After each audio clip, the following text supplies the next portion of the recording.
owners on its PlayStation Network. Sony says the network has now been shut down. It believes the hackers have accessed names, email addresses, birth dates, as well as logins and passwords for all its users and possibly their credit card details. For more on this, I'm joined now by Nick Ross, the ABC's technology and games editor. Nick, welcome. Hello, thanks. Now, first of all, as far as breaches go, this is a pretty big breach. Yeah, they're looking at a top 10 in history. It's up there. I think WikiLeaks beats it and a few others, but it's looking like 77 million users could be affected, and they've really taken pretty much all the details you need to commit very comprehensive identity fraud and theft. So explain for us exactly what the PlayStation Network is, first of all. Does this mean everyone who's ever bought a PlayStation has got to go check their credit card, or just people who have PlayStations and are part of this online network? Well, it's not necessarily all PlayStation owners, but most of them will have joined the PlayStation Network in some degree, if they've owned one. Some people buy videos and games using the PlayStation Network, while others just play games without connecting to the network, which is based on the internet, obviously. But the thing is, to really make the most of a PlayStation, a lot of people are going to be affected here, and not everyone will have given their credit card details, but millions will have. So is the theory that this is just someone who's like a hacker who's gone in there for bragging rights, or someone who's gone in there for more suspicious reasons? Well, we don't know yet, but I mean, there's two theories probably to it. There's one will be just straight out and out cyber thieves who are out to get people's credit card information. But there's also, we've got to bear in mind that Sony for the past year have been really coming down on a hacker called GeoHack, who hacked a PlayStation to basically run his own software on it. Now, he did it essentially to share videos around his house and with his friends and what have you. But one of the other flip sides of this was that you could also run pirated games on it.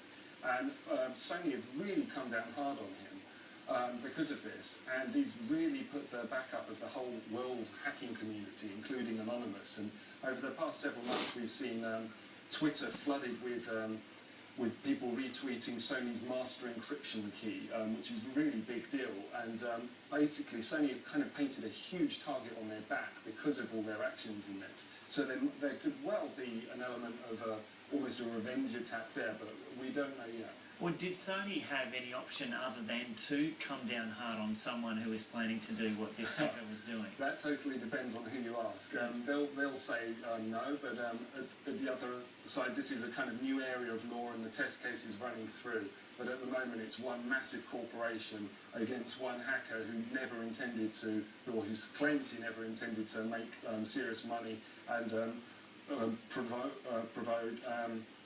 piracy for loads of people. But Sony, they obviously don't believe him, and they're really coming down hard on him, much to many people's chagrin. Yeah, but now it's one massive corporation against the global community of hackers. It is, and this is what happens when you get the ire up of the hackers, as we've seen with Anonymous taking down various websites over the past year. We're kind of settling into some kind of new world order here, where much as governments won't like to admit that there's anonymous hacking communities online that are completely uninfluential, the simple fact is, just look what has been happening since WikiLeaks started. There's changes afoot. So Sony's saying it's got no evidence that credit card numbers were stolen, but it can't rule out the possibility.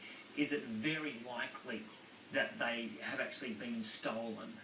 It's very hard to say. There's kind of mixed messages and very non-committal answers coming out from Sony. Their website still says that may have been, and for knowing Sony, that must really hurt to push just may have been out there. So I think it's safe to assume the worst. And the thing is, because it's security questions, it's passwords, and probably or possibly credit card numbers as well.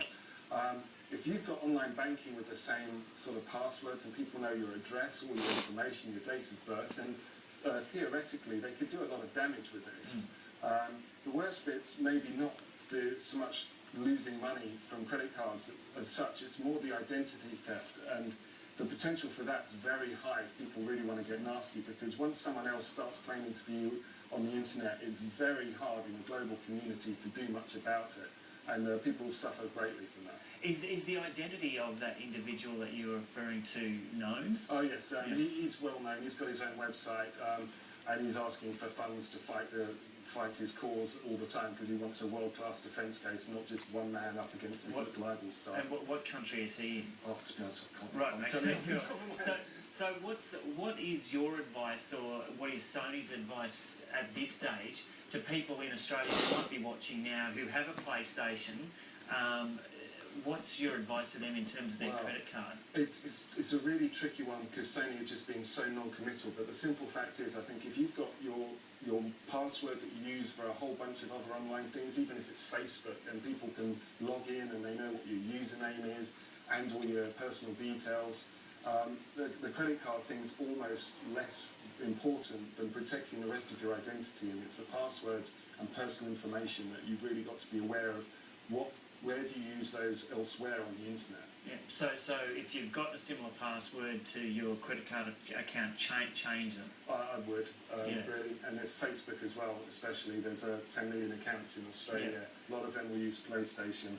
And if people can get access to that, all your friends and family, it's not good news. And presumably your advice would be that you should have different passwords on every different thing you use anyway, or not? I could say that till I'm blue in the face. I'm guilty of that myself. People I'm sure have got different grades of password that they use for various things. However, because there's a credit card involved on a serious PlayStation network, we tend to want to trust Sony and a huge organisation like this. So this is where I think it's a really bitter pill. It's not just some online kind of service that you sign up to using a card that you don't really care about, or a password that you don't really care about. This is one where you use a top-level password and top-level security stuff, and it looks like all that's been compromised. And just finally, as far as you're concerned, would it also be prudent if you do have a credit card and you've got a PlayStation that's part of this online network, that you call your credit company and make a fraud alert or something like that?